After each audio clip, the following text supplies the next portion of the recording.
Apollo 11 est propulsé dans l'espace pour une odyssée de 400 000 km jusqu'à la Lune. Pendant leur voyage de 8 jours, les astronautes d'Apollo 11 ont pu contempler des vues spectaculaires de la Terre tout en flottant en apesanteur. Et on prétend qu'ils sont allés là où personne n'était jamais allé.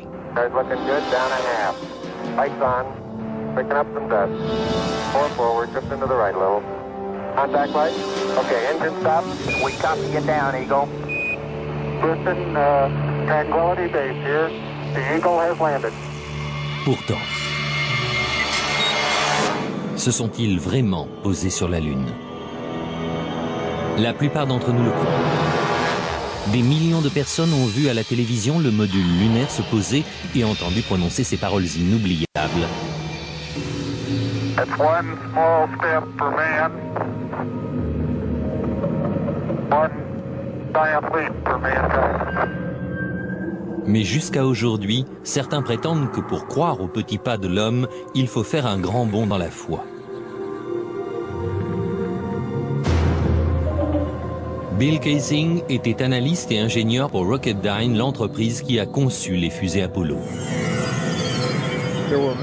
Beaucoup de problèmes se sont présentés dans les années 60 qui ont conduit les gens à penser que nous n'allions jamais parvenir à la Lune.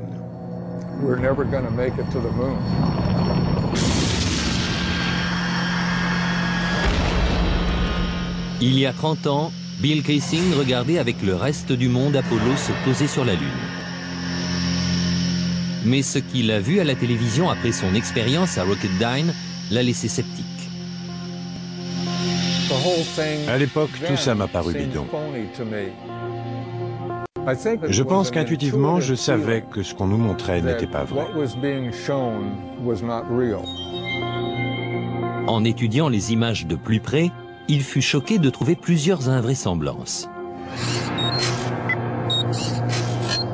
Kaysing remarqua que malgré la clarté de l'espace, les étoiles faisaient défaut dans le noir ciel lunaire. Il a vu le drapeau américain flotter alors qu'il n'y a pas d'air sur la Lune. Et il a découvert qu'il n'y avait pas de cratère sous la capsule lunaire, là où le puissant réacteur aurait dû brûler le sol. Ces preuves ont convaincu Kaysing qu'aucun homme n'avait jamais mis le pied sur la Lune. Mais la NASA réfute ces accusations. Il y aura toujours des gens pour croire aux théories les plus saugrenues. Et l'idée que je ne sais comment nous aurions pu simuler une expédition lunaire est assez saugrenue. Aussi saugrenu que cela puisse paraître, on estime que pas moins de 20% des Américains pensent qu'on n'a jamais marché sur la Lune. Mais comment croire que l'un des plus grands moments de l'histoire de l'humanité est une imposture? La NASA a-t-elle vraiment pu tromper le monde entier? Selon un ancien astronaute, c'est tout à fait envisageable. Je ne peux pas être sûr à 100% que les hommes de la mission Apollo aient marché sur la Lune. Brian O'Leary était astronaute à la NASA dans les années 60 et il fut employé comme conseiller scientifique pendant les missions lunaires Apollo. Il est possible que les hommes de la NASA aient monté l'affaire de toutes pièces, juste pour s'assurer d'être officiellement les premiers à aller sur la Lune. Un objectif à ce point important que les États-Unis se crurent obligés de monter cette supercherie? Pour trouver la réponse, nous devrons revenir 40 ans en arrière, à une époque où l'Amérique et l'Union soviétique étaient embourbées dans la lutte pour la domination du monde. Les gens pensaient que le pays qui gagnerait la course à l'espace gagnerait la guerre froide. Et gagner cette course, c'était arriver les premiers sur la Lune. C'était une époque d'hystérie nationale. Le 4 octobre 1957, les Soviétiques ont terrifié l'Amérique en mettant en orbite Sputnik, le premier satellite de l'histoire. Le New York Times a dû publier un article expliquant aux Américains qu'ils ne transportaient pas de bombes nucléaires pouvant être larguées sur une ville depuis cette altitude. La peur de l'apocalypse nucléaire s'est renforcée dans l'opinion publique américaine lorsque les communistes ont pris la tête de la conquête spatiale. Le porte-parole de la Maison-Blanche a annoncé au Congrès que nous pouvions être menacés d'extinction. Beaucoup craignaient que le but final de l'Union soviétique soit de poser une base de lancement de missiles sur la Lune. Au même moment, le programme spatial américain battait de l'aile.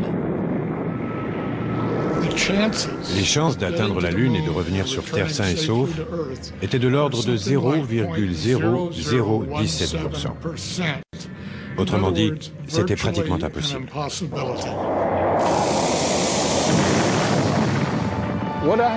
Ce qui s'est vraiment passé d'après moi, c'est que dans les années 60, on s'est dit, ce qu'on ne peut pas faire, on peut toujours le feindre. Mais si les missions Apollo étaient vraiment simulées, comment a-t-on pu mener à bien une pareille imposture? D'après Kaysing, le décollage de la fusée Saturne V a vraiment eu lieu, mais elle n'a jamais envoyé d'astronautes sur la Lune. Les astronautes sont partis avec Saturne V. Ensuite, et cela explique leur disparition, ils sont juste restés en orbite autour de la Terre pendant 8 jours. Et pendant ce temps-là, on a montré ces images truquées d'astronautes sur la Lune. Mais le 8e jour, la capsule de commande s'est séparée du véhicule et a atterri, comme on a bien sûr pu le voir en images.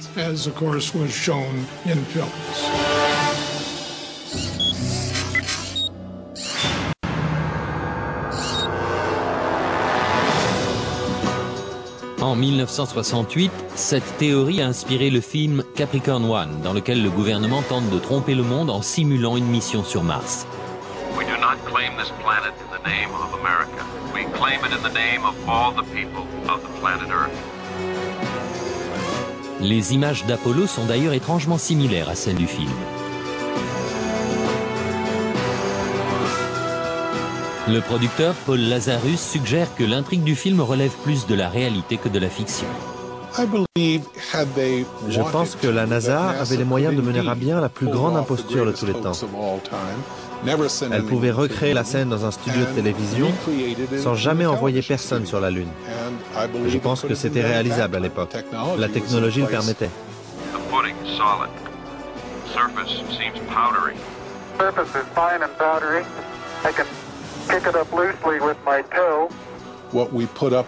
Dans le film, on a fait ce qu'on a pu avec seulement 4 800 000 $.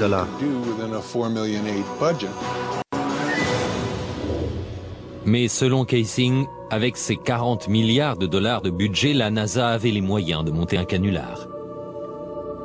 Je crois que l'État et la NASA ont simulé l'alunissage tout simplement parce qu'il était techniquement impossible d'y parvenir. Et ils ont dû trouver une solution de rechange pour l'opinion publique.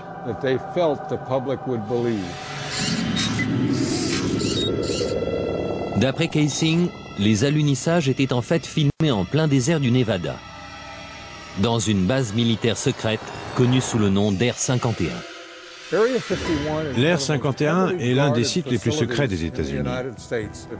Si on y pénètre à la recherche d'informations, on peut très bien être descendu sans autre forme de procès. Des photos de l'Air 51 prises par un satellite espion russe révèlent non seulement une série de hangars qui ressemblent à des studios de cinéma, mais aussi des portions de terrain désolées qui ressemblent à la Lune et sont comme par hasard couvertes de cratères. Comparez cette photo d'un cratère lunaire officiellement prise depuis l'orbite de la Lune par Apollo 10 avec cette photo satellite d'un cratère de l'Air 51. Les astronautes eux-mêmes ont remarqué la ressemblance entre les terrains.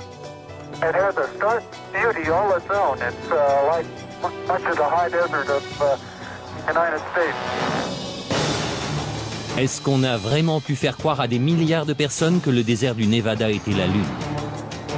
Kaysing pense que c'est possible, et que c'est peut-être la vraie raison pour laquelle l'Air 51 est soumise à une telle quarantaine. C'est une base très secrète et pour cause. Sans l'ombre d'un doute, les décors lunaires sont encore là. Et s'ils y sont, on n'est pas prêt de pouvoir y jeter un coup d'œil. Dans la suite de ce programme, si le module lunaire s'est posé avec une poussée de 5000 kg, comment se fait-il que l'explosion n'ait pas donné naissance à un cratère? Cette empreinte de pied a-t-elle bien été faite sur la Lune? 10 astronautes sont morts dans d'étranges circonstances. Jusqu'où étaient prêts à aller ceux qui ont organisé cette imposture? On nous a dit que le 20 juillet 1969, le module d'excursion lunaire, le LEM, emmena des astronautes jusqu'à la surface de la Lune.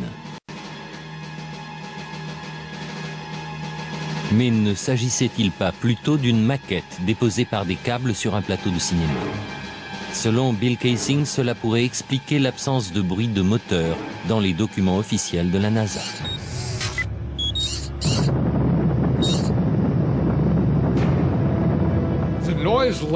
Le bruit d'un moteur de fusée atteint les 140 ou 150 décibels. Autrement dit, c'est un bruit énorme. Comment serait-il possible d'entendre des voix d'astronautes dans le tumulte d'un moteur de fusée en marche? Picking up some dust. 30 feet, 2.5 down. Straight shadow. 4 forward, drift into the right a little. Contact light. Okay, engine stop. Est-ce une preuve que les images sont truquées?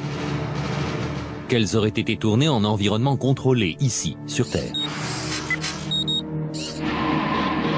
Quelques mois seulement avant cet événement historique, un prototype de LEM faisait un vol d'essai sur la base de l'armée de l'air d'Ellington.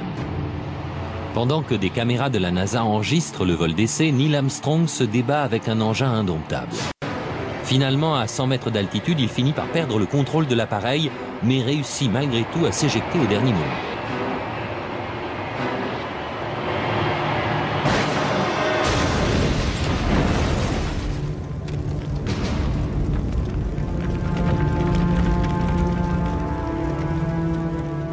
Le module était déjà instable et difficile à piloter dans un environnement terrestre familier.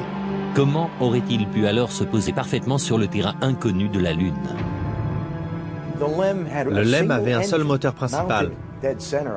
Et à part ça, il était muni d'un petit réacteur de propulsion et de 2 ou 3 petits réacteurs de poussée au-dessus.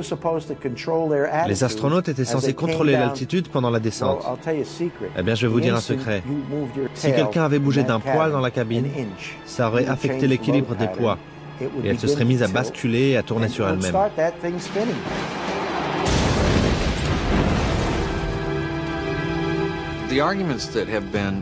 Les objections présentées par ceux qui pensent que l'alunissage était une imposture sont très élaborées.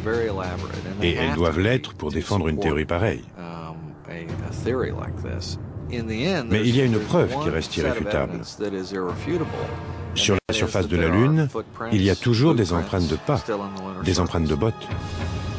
Mais les tenants de la théorie du complot affirment que même ces empreintes sont douteuses. The surface appears to be very fine-grained as you get close to it. It's almost like a powder. Avoir à la fois un moteur aussi puissant qui balaye toute la poussière à la surface de la Lune et des empreintes de pas autour du module lunaire, pour moi, c'est une impossibilité. L'une après l'autre, les photos révèlent que la surface lunaire autour du LEM est couverte de traces de pas. Mais Kaysing dit qu'il y a quelque chose d'encore plus difficile à expliquer. Le fait que l'alunissage n'ait pas créé de cratère est pour moi l'une des preuves les plus concluantes en faveur de l'imposture. En fait, aucun cratère n'est visible lors des 6 alunissages.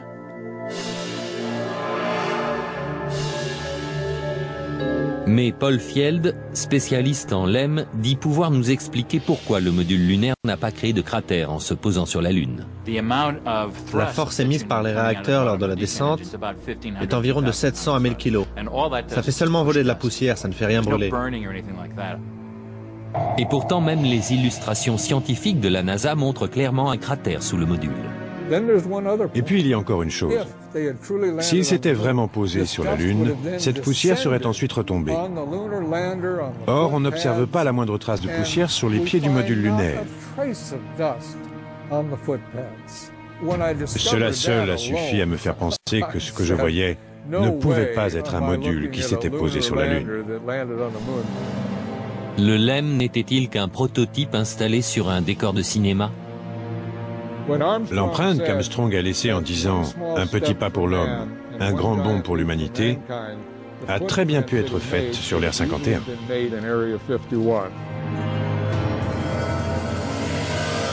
Kaysing remarque que le départ du LEM est encore plus suspect. Dans les images de la phase d'ascension, on ne voit pas la traînée de fumée qui devrait sortir du réacteur.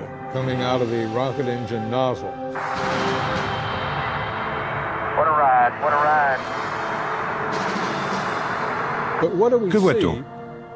On voit le module décoller tout d'un coup, sans la moindre fumée, comme s'il était juste hissé à l'aide d'un câble. Est-ce la preuve qu'il s'agissait d'un complot?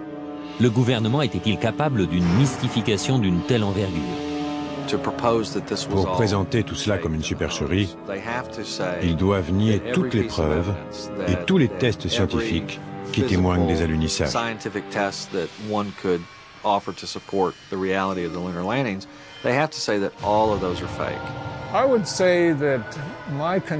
Ma conviction qu'Apollo était une imposture ne se basait pas sur une preuve en particulier, c'était tout un ensemble.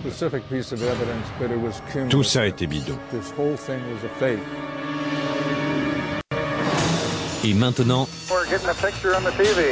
s'il n'y a pas d'air sur la Lune, alors pourquoi le drapeau américain flotte-t-il? Les photos officielles de la NASA ont-elles été truquées? Aucune des photos n'est authentique. Des hommes ont-ils pu survivre aux radiations mortelles de l'espace interplanétaire?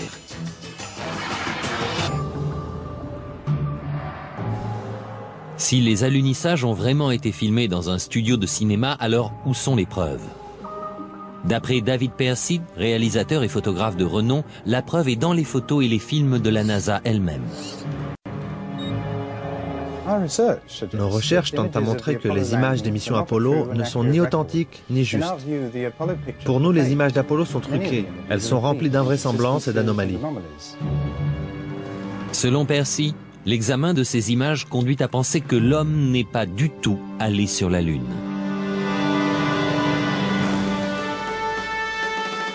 La célèbre image d'un homme faisant ses premiers pas sur la Lune. L'une des plus marquantes de notre histoire. Mais pourquoi des images d'une telle importance sont-elles si floues et difficiles à voir?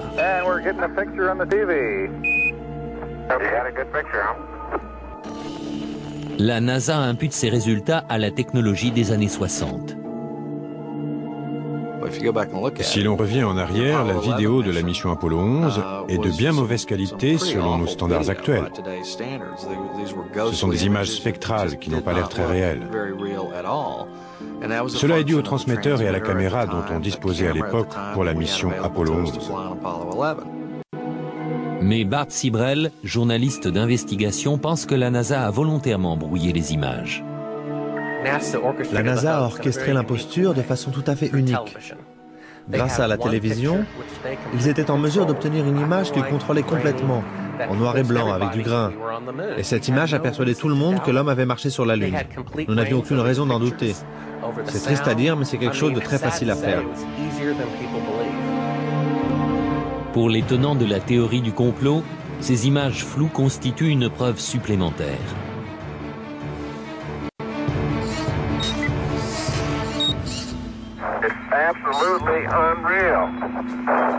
Apparemment, les astronautes se déplacent dans la pesanteur lunaire, qui est 6 fois plus faible que celle de la Terre. Mais Percy remarque que si on double la vitesse du film, ils ont l'air de courir sur Terre.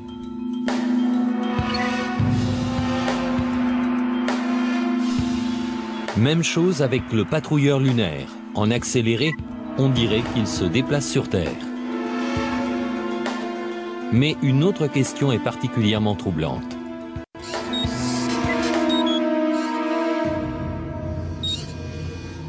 S'il n'y a ni air, ni vent sur la Lune, pourquoi ce drapeau flotte-t-il?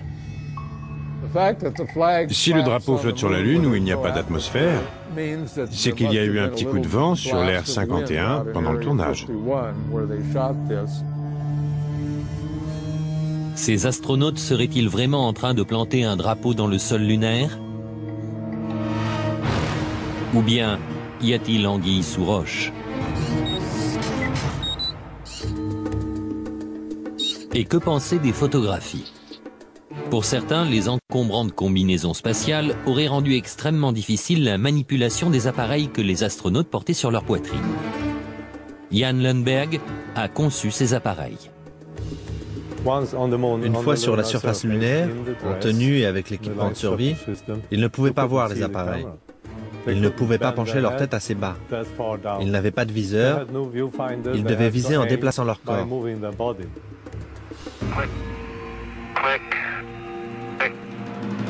Si les appareils étaient si difficiles à manipuler, comment des milliers de photos ont-elles pu être prises avec une clarté cristalline et un cadrage précis? En apparence, ces photos prises sur la Lune sont absolument parfaites.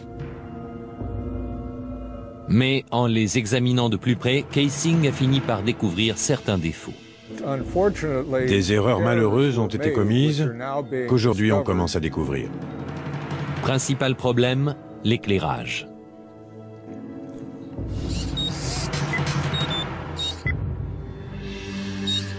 Sur la Lune, la seule source de lumière pour les astronautes était le Soleil. Ils n'avaient pas d'éclairage supplémentaire, pas de flash, rien de ce genre. Et pourtant, dans cette photo prise par Apollo 14, les ombres sont projetées dans des directions différentes, suggérant plusieurs sources de lumière. Les ombres des rochers au premier plan auraient dû s'étendre d'est en ouest, comme l'ombre du Lemme. Dans cette photo prise par Apollo 17, les ombres s'étendent aussi dans des directions différentes. Normalement, dans la lumière du soleil, les ombres sont toujours parallèles les unes aux autres. Elles ne se coupent jamais. Les partisans de la thèse du complot disent que ce ne sont pas seulement les ombres qui révèlent l'utilisation de lumières artificielles, mais aussi ce qui a été photographié dans les ombres. Prenons un exemple. Voici un astronaute qui descend dans l'ombre imposante du module lunaire. Et pourtant, son corps entier est toujours visible. Comment se fait-il qu'il ne soit pas drapé d'obscurité? Voici la même manœuvre lors d'une autre mission Apollo. Ici aussi, l'astronaute est fortement éclairé dans ce qui est de toute évidence une ombre obscure. Et dans cette image-ci, le soleil est juste derrière l'astronaute, le contour de sa silhouette devrait être imprécis, et pourtant on reconnaît les moindres détails de son costume. On dirait qu'il est sous un projecteur. Je ne peux pas l'expliquer. Ça m'échappe. Et pour finir, dans cette image où le soleil est derrière le module lunaire, l'avant du vaisseau est clairement visible. Les mots « United States » sont clairs et nets. Comment ces images à contre-jour peuvent-elles être si précises? Parce qu'il y a plus d'une source de lumière, ce qui veut dire qu'ils ne sont pas sur la Lune. Mais la NASA réfute tous ces arguments. On conteste beaucoup l'authenticité des photos prises par Apollo. Et les objections sont si nombreuses que ce serait une vraie perte de temps de répondre à chacune d'entre elles. Mais ce n'est pas tout. Pourquoi certaines de ces images, prises à des moments différents et en des endroits différents, présentent-elles un arrière-plan identique? Ces deux photos semblent avoir les mêmes montagnes pour toile de fond. Et pourtant, le module lunaire n'est présent que sur l'une d'entre elles. Ce qui est tout simplement impossible puisque le LEM ne s'est jamais déplacé et que sa base est restée sur la Lune.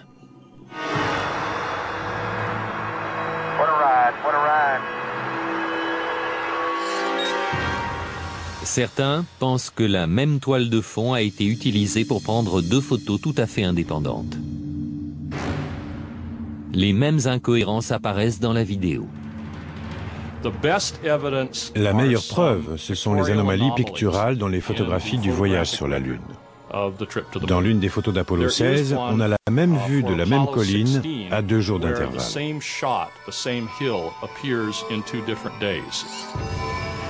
Cette vidéo a été prise lors de la première des excursions lunaires d'Apollo 16. Et celle-ci, le jour suivant, à un autre endroit. La NASA prétend que le deuxième site était à 4 km, mais si l'on superpose les deux vidéos, les sites se révèlent identiques. Les partisans de la théorie du complot voient là une preuve que nous ne sommes pas allés sur la Lune. Pour leurs adversaires, c'est juste une erreur de montage. Les partisans de la thèse du complot soutiennent qu'un examen plus détaillé des photographies révèle des preuves de trucage.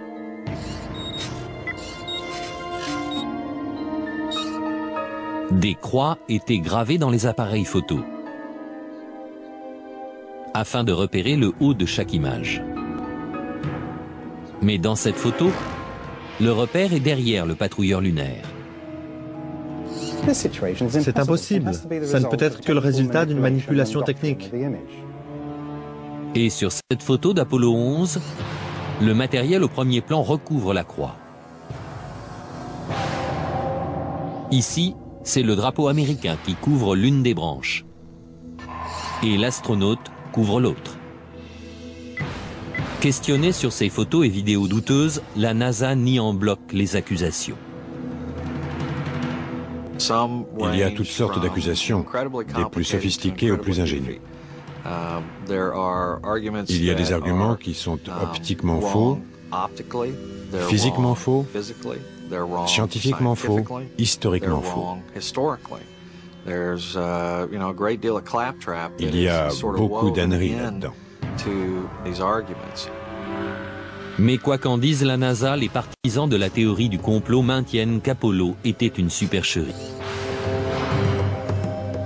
Après avoir regardé toutes les photos et tous les films, je suis absolument convaincu que nous ne sommes pas allés sur la Lune. Je suis prêt à jouer ma vie là-dessus. Et maintenant, la tragédie frappe le projet Apollo. Le projet pouvait être tué dans l'œuf. 3 astronautes sont morts dans une simulation de vol, mais était-ce un accident? Il allait sonner la fin de tout le projet. Les astronautes pouvaient-ils survivre à un voyage à travers l'espace interplanétaire? Avant même d'être à mi-chemin de la Lune, ils auraient reçu une dose de radiation mortelle.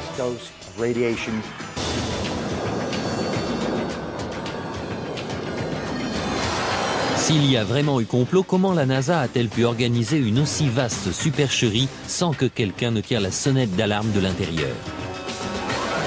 Virgil Grissom, dit Gus, fut sélectionné pour faire partie des 7 premiers astronautes. Père de famille et vétéran de plusieurs vols spatiaux, ce héros national allait sans doute être choisi pour être le premier homme à marcher sur la Lune. Mais Grissom était aussi un adversaire déclaré du programme spatial. Il aurait affirmé « Quelqu'un va être tué ». Malheureusement, les pires craintes de Grissom se sont réalisées.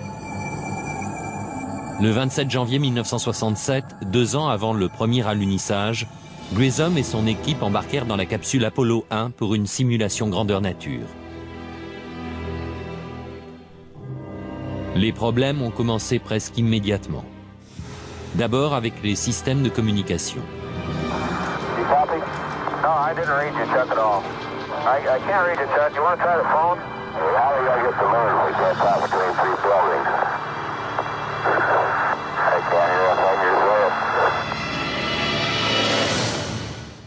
Tout d'un coup, la capsule s'enflamme avec les astronautes enfermés à l'intérieur.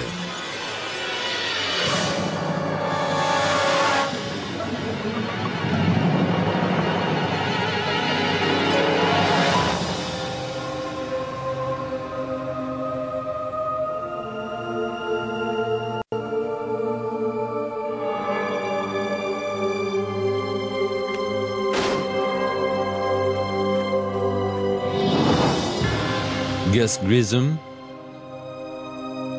Ed White et Roger Chaffee ont perdu la vie avant même de quitter la rampe de lancement.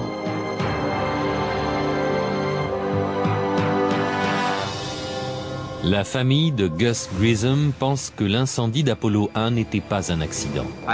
Je crois que c'était un sabotage volontaire. Je me demande encore ce qu'on a découvert au cours de l'enquête sur l'accident et ce qu'on en a fait, si la CIA était impliquée ou le FBI ou d'autres. Mais je sais que c'était volontaire. La famille de Grissom ne sait pas qui est responsable de sa mort ni pourquoi ça s'est passé. Mais ils disent que la NASA est au courant. Vous savez, Gus a donné sa vie pour ce programme et je pense que c'est à la NASA de nous donner une réponse directe sur ce qui s'est vraiment passé. Gus Grissom et les astronautes d'Apollo 1 furent-ils les victimes d'un accident tragique ou les a-t-on volontairement réduits au silence parce qu'ils en savaient trop? On ne le saura peut-être jamais. La cause de l'incendie reste mystérieuse et la capsule est toujours sous-scellée dans une base militaire. Mais Grissom ne fut pas le seul adversaire du projet Apollo à rencontrer une mort aussi suspecte que prématurée. Thomas Ronald Barron était inspecteur de la sécurité pendant la construction d'Apollo 1. Après l'incendie, Barron a affirmé devant le Congrès que le projet Apollo était tellement mal en point que les États-Unis n'arriveraient jamais sur la Lune. Il soutenait que ses opinions faisaient de lui une cible. Has there been any pressure on you by NASA? Nothing. We were, my wife and I were somewhat harassed at home when this first thing broke some time back, but it's going away now. Lors de son témoignage, Barron présenta un rapport de 500 pages donnant le détail de ses découvertes. On craignait vraiment que le programme soit étouffé dans l'œuf. Exactement une semaine après avoir témoigné, la voiture de Barron fut écrasée par un train. Barron, sa femme et sa belle-fille furent tués sur le coup.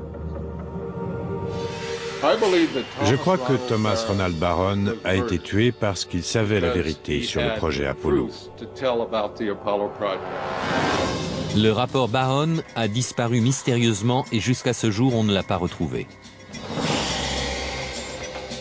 Mais le projet Apollo n'a pas cessé, ni les morts prématurées.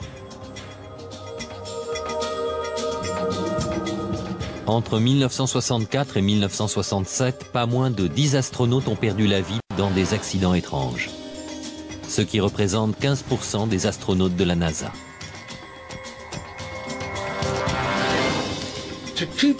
Pour garder un secret bien protégé, on doit éliminer toutes les personnes qui sont capables de le révéler. Le gouvernement aurait-il pu aller si loin et mettre au point une imposture aussi élaborée? Selon la NASA, c'est impossible. Il y avait probablement 250 000 personnes directement impliquées dans le projet Apollo et environ 500 000 indirectement. 750 000 personnes ne peuvent pas garder un secret. C'est impossible. Mais Bart Sibrel insiste pour dire que la plupart des employés ne savaient rien de l'imposture. Très peu de gens étaient au courant à la NASA. C'est tellement départementalisé. Quelqu'un fabrique des boulons à Houston. Un autre s'occupe de ceci ou cela à Seattle ou en Floride. Personne n'a de vue d'ensemble de quoi que ce soit, à part une poignée de gens. Si les partisans de la théorie du complot ont raison, et que seulement très peu de gens connaissaient toute l'histoire, alors la vérité pourrait rester enterrée pour toujours. Dans la suite de notre programme, les astronautes auraient-ils pu survivre aux radiations mortelles de l'espace? Leur faire traverser la ceinture de radiation aurait été impossible. Des morts suspectes, des photos truquées et des drapeaux flottant dans le vide spatial, autant de raisons de douter.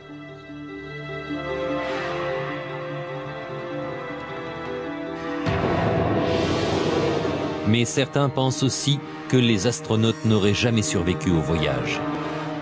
Ils ne pouvaient pas aller sur la Lune à cause d'un phénomène que peu de gens connaissent, appelé ceinture de radiation de Van Allen. À 800 km de la surface terrestre, ces ceintures de radiation épaisses de plusieurs milliers de kilomètres entourent notre planète. Tout être humain traversant la ceinture de Van Allen serait tombé extrêmement malade ou aurait été tué par les radiations très peu de temps après. À part les missions Apollo, aucun vol habité n'a jamais tenté de traverser ces radiations mortelles.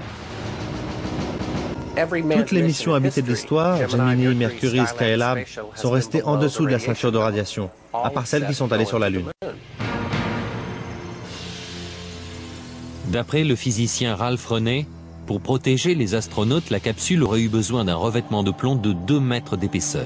Leur seule protection était une coque externe en aluminium, fine comme du papier, et leur combinaison faite en fibres de verre, d'aluminium et de silicone.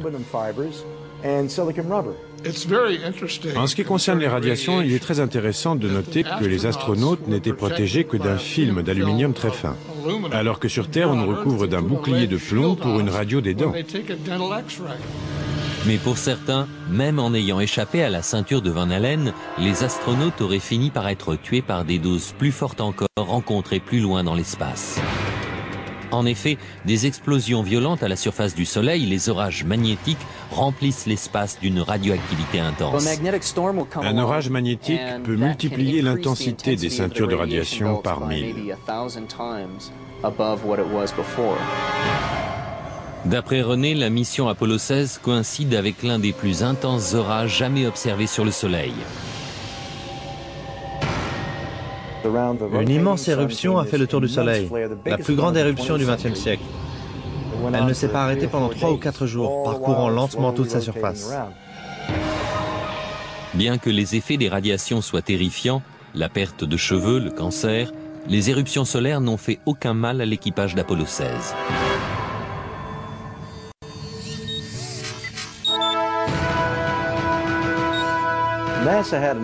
La NASA a rencontré un autre problème.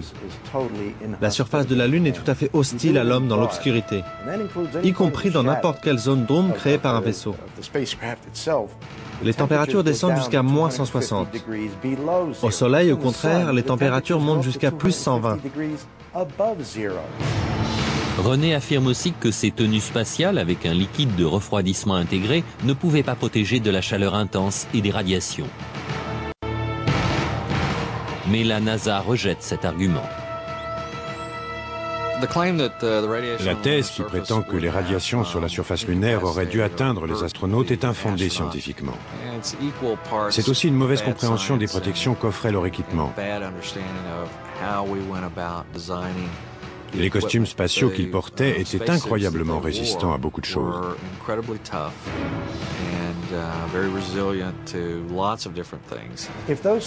Si ces costumes sont aussi efficaces que ce que dit la NASA, alors qu'ils prennent un ou deux types, qu'ils les mettent sur le site radioactif de 3 Miles Island en leur demandant de nettoyer tout ça. Mais ils ne peuvent pas le faire et ils ne le feront pas. Aucun des astronautes d'Apollo n'a jamais été atteint d'une maladie grave à la suite d'un voyage sur la Lune. Parce qu'ils n'ont jamais quitté l'atmosphère terrestre?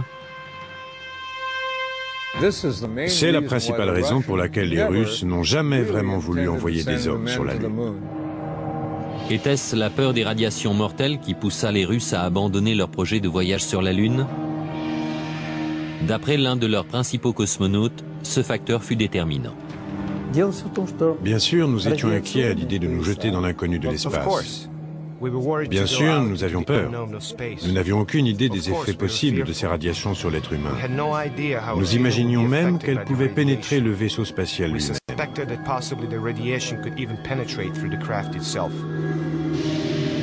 Les dangers mortels de l'espace sont-ils la preuve que la NASA a simulé les missions Apollo? Jusqu'à ce jour, les Russes n'ont jamais envoyé d'hommes sur la Lune. Et les Américains ne prévoient pas d'y retourner. Maintenant que vous avez entendu les diverses théories et explications, croyez-vous que les États-Unis aient pu monter une telle imposture? Avec son budget de 40 milliards de dollars, le projet Apollo n'était-il rien de plus que le film le plus cher jamais réalisé? C'est ma conviction personnelle et j'y crois complètement après les années de recherche que j'ai accomplies là-dessus. La NASA n'a jamais envoyé aucun homme sur la Lune. Pour moi, une personne qui croirait que nous ne sommes pas allés sur la Lune est complètement toquée.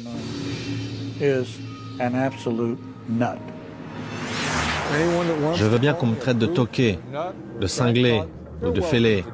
D'accord, mais pas sans avoir regardé les preuves, car les preuves abondent. C'est mon dernier mot. Les États-Unis sont allés sur la Lune dans les années 60 et 70. Fin de l'histoire. Y a-t-il un moyen de mettre fin à cette controverse une fois pour toutes? La seule chose sur laquelle les experts sont d'accord, c'est que la réponse se trouve à 400 000 km. Si la NASA s'est vraiment posée sur la Lune, alors des vestiges des 6 missions Apollo réussies sont restés sur place. Les structures porteuses d'LM, les patrouilleurs lunaires abandonnés, Même les drapeaux américains doivent reposer sur chaque site d'alunissage. J'aimerais simplement inviter la NASA ainsi que tous ceux qui la soutiennent à se munir du plus puissant des télescopes pour essayer de repérer un module lunaire. Si c'est le cas, je ne dirai plus un mot de tout ça. Mais s'il n'y a pas de module lunaire, je n'aurai plus rien à prouver. Mais il n'existe pas de télescope capable d'examiner la Lune avec une telle précision. Des témoins silencieux provenant des missions Apollo sont-ils toujours sur la Lune? À moins que la théorie du complot ne soit vraie. Dans 2 ans, le Japon enverra une sonde pour prendre des photos rapprochées de la surface de la Lune. Que trouveront-ils? En attendant, la question se pose toujours, a-t-on marché sur la Lune?